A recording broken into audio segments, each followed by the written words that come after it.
Es inevitable, cada vez que empecemos esta materia, no hacernos la pregunta de ¿qué estudia la hemodinamia? La hemodinamia en realidad lo que vamos a ver es el movimiento de un fluido dentro de determinadas cavidades. ¿Cómo sería esto? Ese fluido, ustedes lo conocen como sangre. La sangre en realidad es un tejido conectivo que está compuesto por elementos formes y elementos no formes. A su vez, esa sangre va a estar movida, ¿sí?, por un motor. Ese motor va a ser el corazón. O sea, vamos a estudiarlo más adelante, el corazón, sus movimientos, su irrigación. Y tenemos acá la parte de, o sea, que vamos a estudiar un fluido que se mueve dentro de qué, dentro de qué cavidades. Vamos a tener que estudiar determinadas cavidades, como ser las arterias y las venas. Y a su vez, si vamos a estudiar la hemodinamia, también debemos saber que hay leyes que las rigen. O sea, primero vamos a entender los elementos, después vamos a entender la forma de cómo se mueven dentro de esas arterias y esas venas, y a su vez qué leyes son las que cumplen. Y a modo de una primera introducción vamos a ver algunos detalles, como por ejemplo el caudal o lo que es la velocidad. Simplemente conceptos muy básicos, ¿sí? Siempre que se habla de hemodinamia, nombramos el flujo, la presión, la tensión, la resistencia periférica y algo que se llama gasto cardíaco.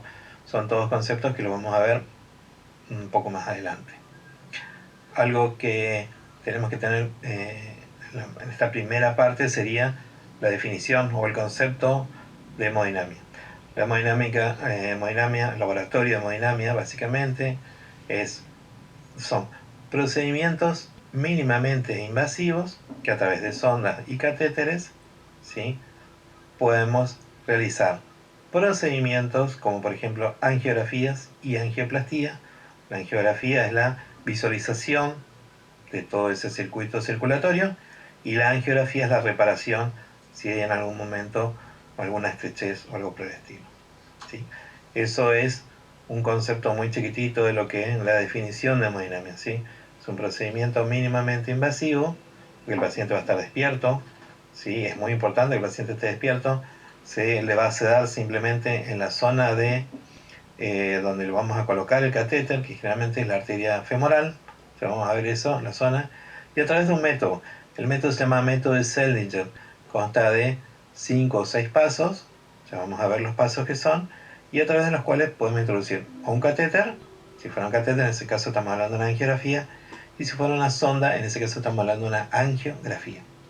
Luego de lo cual, el paciente debe quedarse con nosotros, dependiendo del procedimiento, podría ser unas pocas horas o hasta 24 horas.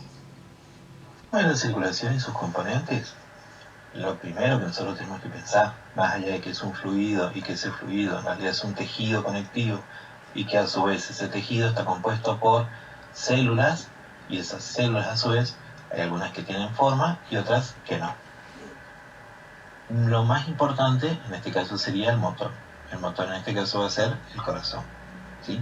El corazón lo vamos a describir muchísimo más adelante, ¿sí? Recordemos simplemente que posee una doble estructura, va a tener un lado derecho y un lado izquierdo, siendo que el lado izquierdo vendría a ser todo lo que sea la parte arterial y el lado derecho todo lo que sea la parte venosa. Recordemos que uno va a ser la circulación mayor y otro la menor. Eso a grandes rasgos de lo que estamos hablando del corazón. De ahí iríamos hacia lo que son las arterias. Estamos hablando del sistema circulatorio. Recordemos que las arterias son vasos que llevan sangre a muy alta presión, por lo que sus paredes son muy gruesas y fuertes, ¿sí? De ahí tendríamos que ir hacia lo que son las arteriolas, ¿sí?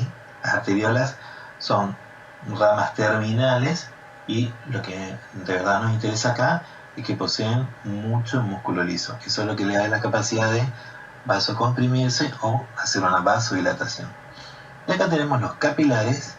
Los capilares, recuerden que vendrían a ser el nexo de unión entre lo que es la sangre arterial y la sangre venosa, ¿sí? De acá vamos hacia lo que son las vénulas. La parte más pequeña recogen la sangre de los capilares ¿sí? Se van juntando hasta que forman estructuras más grandes que son las venas. A grandes rasgos, nuevamente, las venas son estructuras que poseen vasos muy pequeños y trabajan a baja presión. Las paredes no son muy gruesas, ¿sí?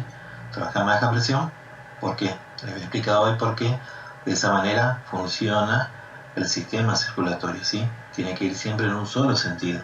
Entonces las arterias tienen mucha presión y las venas prácticamente muy poquito. ¿Tá? Bien, una vez que entendemos esto y vamos a lo que es el sistema circulatorio en sí, que la vena iría hasta lo que es la aurícula derecha, de la aurícula derecha al ventrículo derecho, eso es la circulación menor, de acá vamos a los pulmones, se produce la hematosis, de ahí vuelven por las venas pulmonares hacia lo que es la aurícula izquierda, ventrículo izquierdo y aorta, y vuelve a completar todo un ciclo cardíaco, ¿sí? Sistema circulatorio muy resumido. Y de ahí entraríamos lo que es la sangre. En la sangre recuerden que es un tejido, ¿sí? Como tal, si es un tejido, debe tener en su interior células. Son células específicas para cada uno. Vamos a describirlas como formes y no formes. Las formes son los glóbulos blancos, los glóbulos rojos y las plaquetas. Y la parte líquida sería el plasma. Y finalmente tenemos las leches que simplemente las vamos a ver muy por encima porque eso es un capítulo más adelante. En esta parte, cuando hablamos del aparato circulatorio, sacando del medio obviamente que el motor va a ser el corazón, tienen que recordar las estructuras básicas en las que se va a mover ese fluido. ¿Cuáles son? Primero, las arterias, que son estructuras que tienen paredes muy gruesas porque soportan mucha presión. Después tenemos las arteriolas, que van a tener mucho contenido de músculo liso, que es lo que va a producir que esa estructura se pueda hacer una vasodilatación o una vasoconstricción. Después de esto vamos a tener los capilares. Esta es la parte como el nexo donde se comunican lo que es el sistema arterial y el sistema venoso. Después vamos a tener las vénulas, son estructuras muy pequeñitas que se van formando finalmente en estructuras un poquito más grandes que son las venas. Las venas poseen unas paredes muy lisas y muy poca presión. ¿Por qué esto? Recuerden que en las arterias tienen mucha presión y en las venas poca.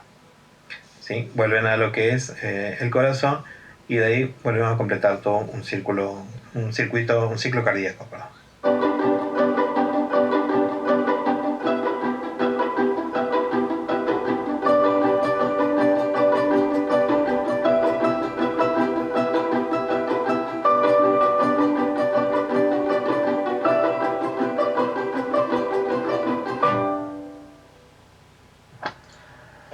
Entramos en la parte de lo que es los componentes celulares, ¿sí? Vamos a hablar en primera instancia de lo que es la sangre. Entonces, la sangre es un tejido conectivo líquido que circula por vasos y le debe su color rojo característico a un pigmento que se llama hemoglobina. La primera célula forme que nosotros vamos a estudiar es el glóbulo rojo. El glóbulo rojo o eritrocito, su nombre proviene del griego, eri quiere decir rojo y cito célula, ¿sí? Una célula roja, eso es lo que significa eritrocito, ¿sí? Tiene como una función principal transportar el oxígeno y luego llevar su desecho del metabolismo celular, ¿sí? El eritrocito, entonces le daríamos la principal función es la encargada del transporte de oxígeno y finalmente traer todos los desechos del metabolismo celular. ¿Dónde nace el eritrocito? Nace en la médula ósea, ¿sí? Su tiempo de vida aproximado sería de 120 días.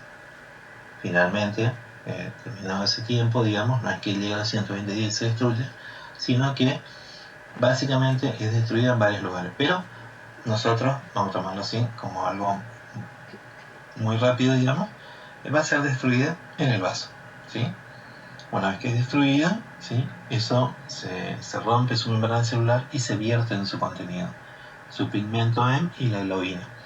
A su vez eso vuelve al sistema circulatorio para volver a ser procesado y que se vuelva a crear un eritrocito, ¿sí? Bien, en esta primera parte de todo lo que es introducción a la hemodinamia, ¿sí? Más que nada lo más importante, lo más relevante que deberíamos saber nosotros es que vamos a estudiar un fluido. Ese fluido va a ser la sangre. Como tal, deberíamos saber que la sangre es un tejido y como es un tejido va a estar compuesto por células. Esas células, a su vez, nosotros las vamos a dividir en células formes y células no formes. Las que más nos van a interesar de las células formes van a ser el glóbulo rojo y la plaqueta. ¿El por qué? Es muy sencillo.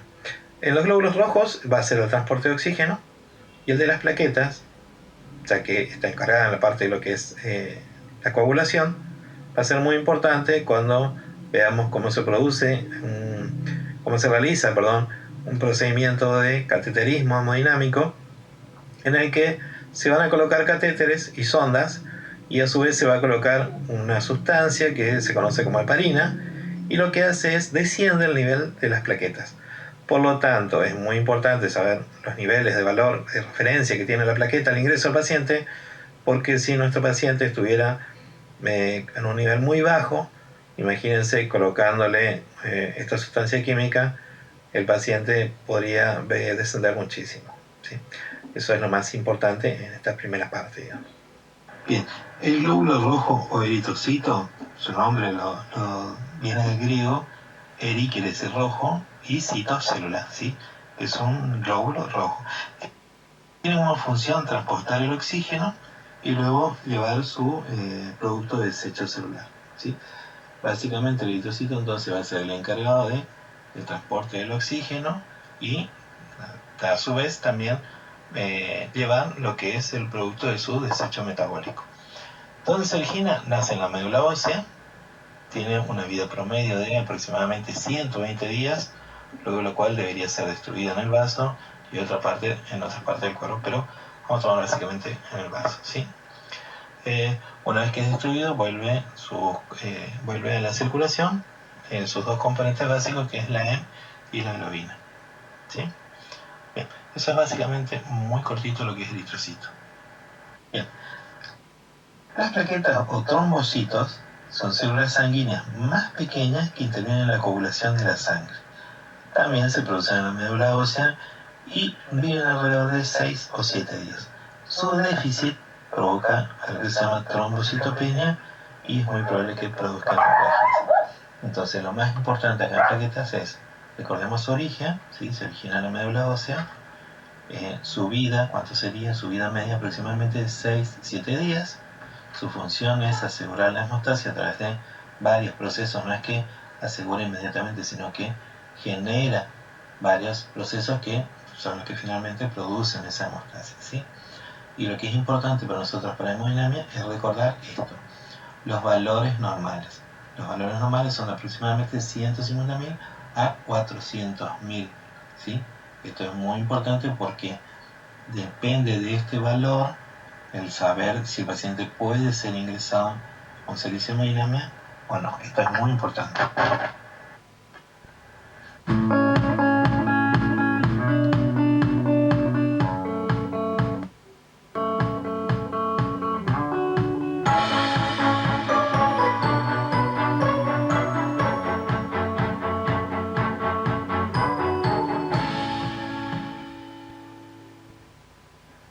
A manera de repaso, una idea general, ¿qué es lo que tenemos que recordar de los elementos sanguíneos? Primero, que la sangre es un tejido conectivo líquido que circula por vasos, ¿sí? Y que está compuesto por células. A su vez, vamos a tener una fase líquida y una fase sólida. Entonces, nosotros llamamos los elementos no formes como la fase líquida, ¿sí? Esa fase líquida entonces es el plasma. Y dentro de las células formes, la parte sólida, vamos a tener 3 células básicamente. El glóbulo rojo, cuya función va a ser la de transportar el oxígeno y llevar los desechos de su metabolismo celular, ¿sí? Recordemos que va a vivir 120 días y su color rojo se lo debe a un pigmento, ¿sí? La hemoglobina. La siguiente célula que debemos recordar son las plaquetas, ¿sí? Que son parte de nuestro sistema que se encarga de sellar digamos, la fuga, está dentro de lo que es para prevenir las hemorragias, y recordar que se originan en la médula ósea, ¿sí? Su tiempo aproximado es de 6-7 días, es lo que viven, y sus valores de laboratorio o valor de referencia sería de 150.000 a 400.000. Esto es muy importante, recuerden, porque depende de eso, va a depender de que el paciente pueda ingresar a un servicio de hemodinamia o no. Y finalmente las células blancas, los leucocitos, que son las células encargadas del sistema de defensa. Hablamos muy por encima porque no nos... Bien, este señor que están viendo acá es Henry Dunant, ¿sí? Él nace en Suiza, es un empresario, un filántropo y un humanista. A modo importante sería, él recibe el primer premio Nobel de la Paz, ¿sí? Y ¿cómo fue que se le ocurre esto? En uno de sus viajes, él observa las secuelas de una batalla, la batalla de Solferino, que es algo muy importante para cualquier persona que esté en la Cruz Roja, ¿sí? Entonces, al observar las secuelas de una batalla muy importante que se da en Italia, que se llama la batalla de Solferino, ¿sí? Él se siente muy mal y genera una empatía, digamos, entonces él se decide escribir sus recuerdos y experiencias en un libro que después lo titula como Recuerdos Solferino, y lo que hace es, comienza o hace un reclamo a la creación de un cuerpo de voluntarios para socorrer a los heridos de guerra, sin distinción del bando que fuera, ¿sí? Más tarde esto es lo que da origen a la fundación de la Cruz Roja, ¿sí? Esto es muy importante, porque fíjense cómo un hombre, ¿sí? A través de alguien que no tenía nada que ver, porque era un filántropo, era un comerciante, él como ser humano, ¿sí? Se siente mal, te hace una empatía, se pone en el lugar de esa persona y se da cuenta el horror de esa guerra, la batalla de Solferino, y cómo de un bando y de otro estaban gente por pedazos. Entonces lo que él hace es, se le ocurre la idea de crear, digamos, un cuerpo que una de nuestras bases es la imparcialidad. Entonces nosotros no podemos estar de un bando ni del otro. Él lo que hace es, a través de la Cruz Roja, ¿sí? La persona que tenía la bandita con la Cruz Roja iba a auxiliar a los heridos. No importaba la distinción, nosotros no tenemos distinción, ¿sí? Nosotros actuamos en cualquier catástrofe y no hacemos distinción de género, raza ni credo. Hacemos una sola excepción. En todo lo que sea los que son católicos, ¿sí? Tenemos la Cruz Roja. Y los musulmanes tienen la media luna roja, simplemente para no ofenderlos. Pero es la misma idea. Esto es muy importante, chicos, ¿sí? Y lo que están viendo acá es que Henry Dunant en una de sus frases dice: entendemos que si nos tratamos todos como hermanos, el mundo entero sería nuestra familia, ¿sí? Es una gran persona y estoy seguro que muchos de ustedes a lo mejor no lo conocían bien. Él es Henry Dunant, él es el creador de lo que es la Cruz Roja, y era algo muy importante que no se podía dejar pasar.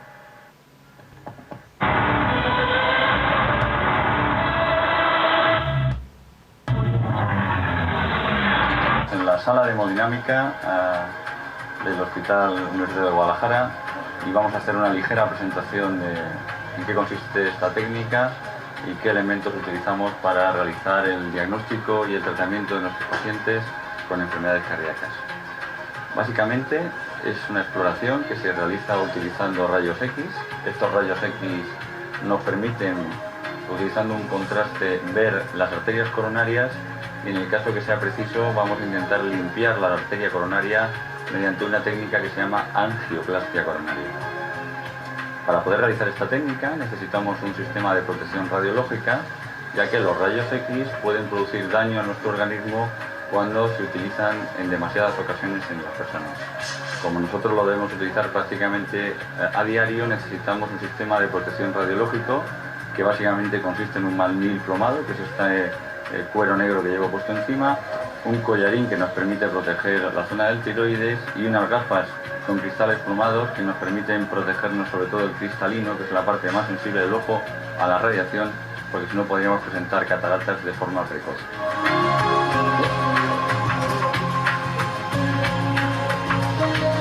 Como pueden ver, la sala tenemos ya al paciente preparado. El campo azul es una zona estéril, libre de contaminación bacteriana, dado que vamos a introducir una serie de cables dentro del corazón y estos cables deben estar absolutamente estériles. Tenemos una zona de trabajo que es la mesa y luego utilizamos también la camilla como zona de trabajo cuando vamos a tratar al paciente. En principio tenemos el aparato de rayos, que es aquello que tenemos al fondo, que es lo que produce los rayos X y nos va a permitir ver las imágenes. Y luego una serie de monitores, básicamente esta zona de aquí, que tenemos dos tipos de monitores. El monitor que tenemos a la derecha y arriba es un monitor que nos permite ver el electrocardiograma del paciente, nos permite registrar la actividad eléctrica del corazón y nos permite conocer si hay alteraciones que nos sugieran isquemia o arritmia mientras estamos realizando el procedimiento. La parte de abajo, la zona que está pintada en rojo, determinamos la curva de la tensión dentro de la arteria coronaria y eso nos permite conocer que estamos trabajando con la arteria coronaria permeable y evitar problemas de la obstrucción completa de la arteria coronaria cuando introducimos un catéter dentro de ella. Perfectamente. Ahora el doctor García está procediendo a pinchar la arteria femoral y a través de ella está introduciendo una guía, que es ese pequeño alambre que están viendo ustedes ahora, y ese alambre va a introducirse dentro de lo que es la arteria femoral derecha.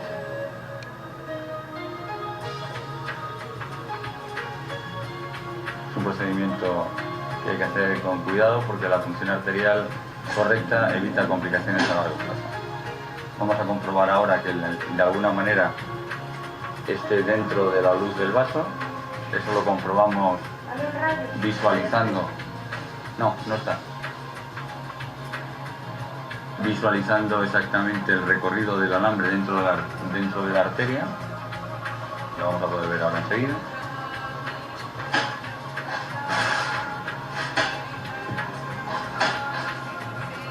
Vamos a ver, ven ahí que el alambre se dirige ligeramente hacia abajo, con lo cual habrá que cambiar la posición para que tenga un recorrido correcto.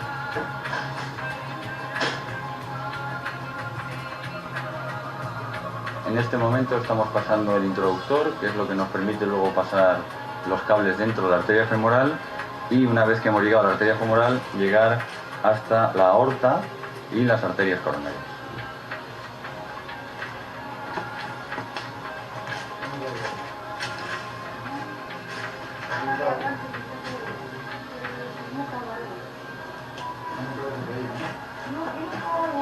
Ahora mismo ya la paciente lleva puesto ese pequeño tubito hueco y a través de ese tubito hueco que llamamos introductor es por donde vamos a poder pasar los distintos cables al corazón sin dañar la arteria femoral y sin necesidad de realizar nuevos pinchazos, nuevas funciones arteriales que producirían un daño más importante en el vaso.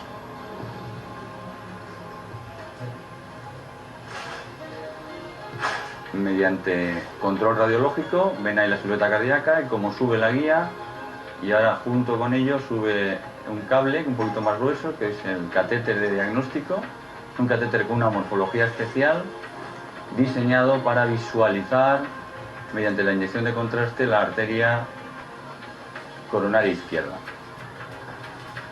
¿Está pasado? Estamos revisando la lesión. Y ahora vamos a proceder a cambiar el catéter por un catéter que nos permite ver la otra arteria coronaria, que es la arteria coronaria derecha, que tiene una disposición diferente. Está especialmente diseñado para entrar en el seno coronario derecho y poder ver esa arteria con mayor facilidad. Es un catéter con una curva menos compleja, pero que nos permite girarlo adecuadamente dentro del seno coronario y a través de la inyección de contraste hacer el diagnóstico.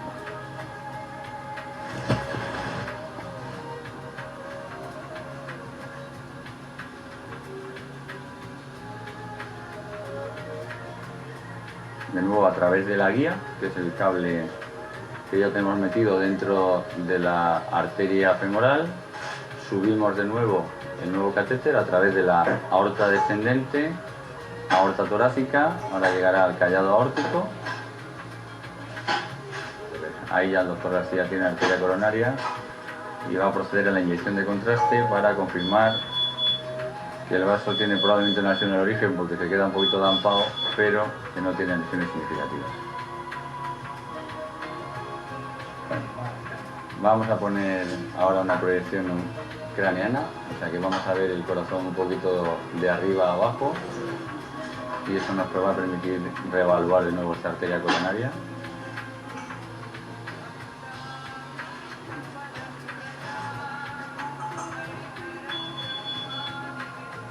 En el que se visualiza la arteria coronaria derecha muy infractuosa y con lesiones en el límite de la significación. Probablemente en el tercio medio tiene una lesión al menos moderada.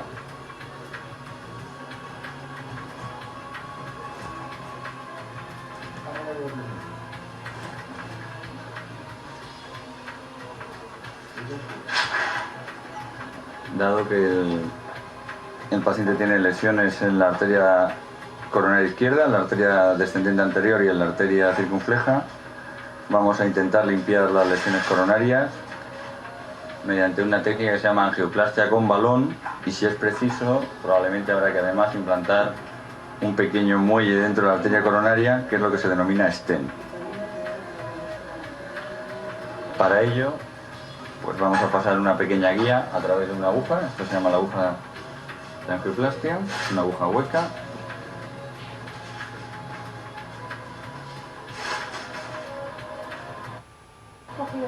Sí. Y a través de ella vamos a pasar esta pequeña guía que vamos a meter dentro de la arteria coronaria.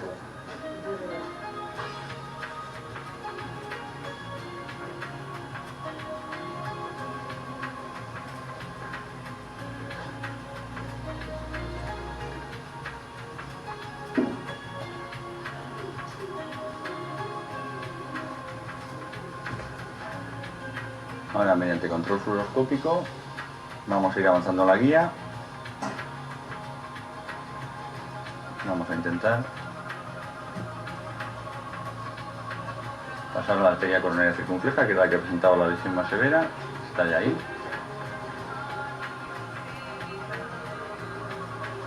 Ya tenemos la guía pasada por lo que sería la arteria circunfleja. Esa zona de ahí más oscura es la parte distal de la guía. Una vasita y la otra arriba. Vamos a realizar la implantación directa de un stent. Un stent es un muellecito que va sobre un balón y al inflar ese balón el stent se queda anclado sobre las paredes del vaso.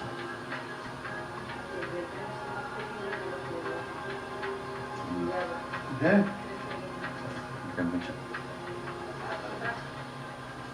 Ahora estamos pasando el muelle a través de la guía que hemos colocado ya dentro de la arteria coronaria y ahora lo vamos a subir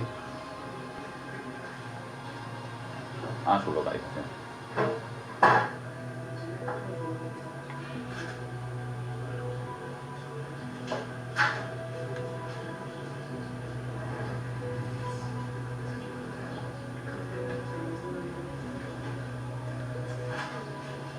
Bueno, vamos a colocar ahora el stent en el lugar adecuado mediante control geográfico. Más. Ahí.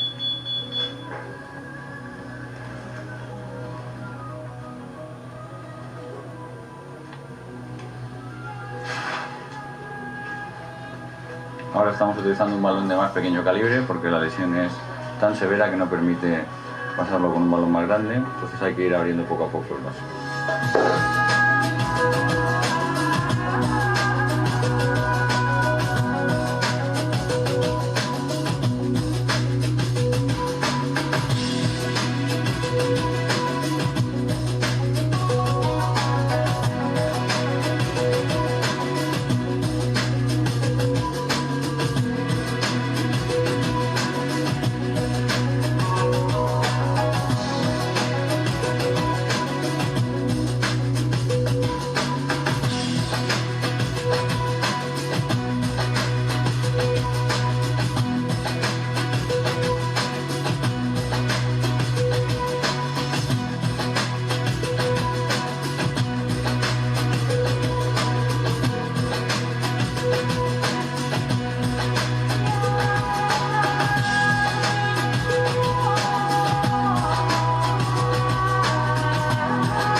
Usamos un balón de angioplastia que vamos a utilizar ahora para terminar el procedimiento mediante una técnica que se llama kissing balón. Una técnica en la que se cambian las guías y se dilatan con 2 balones. Técnica un poquito compleja, pero bueno, que nos va a ayudar a conseguir un buen resultado en este paciente.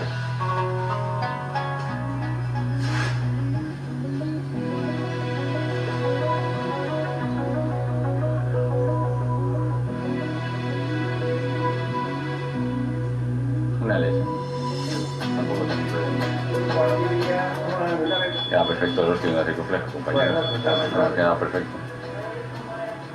Bueno, estamos viendo ya el final del procedimiento para comprobar que angiográficamente hemos dejado el vaso completamente abierto y se ve que ha quedado perfectamente. Vamos a comprobar por última vez la lesión. Comprobamos ahí que está tanto el tronco como la circunfleja proximal y la descendente anterior proximal con la lesión completamente solucionada. Bueno, como pueden comprobar, es una técnica compleja. Desde un punto de vista de gasto económico es realmente alto y básicamente es lo que llamamos la enfermedad coronaria, la lesión de las arterias del corazón, la causa más frecuente para acudir al laboratorio.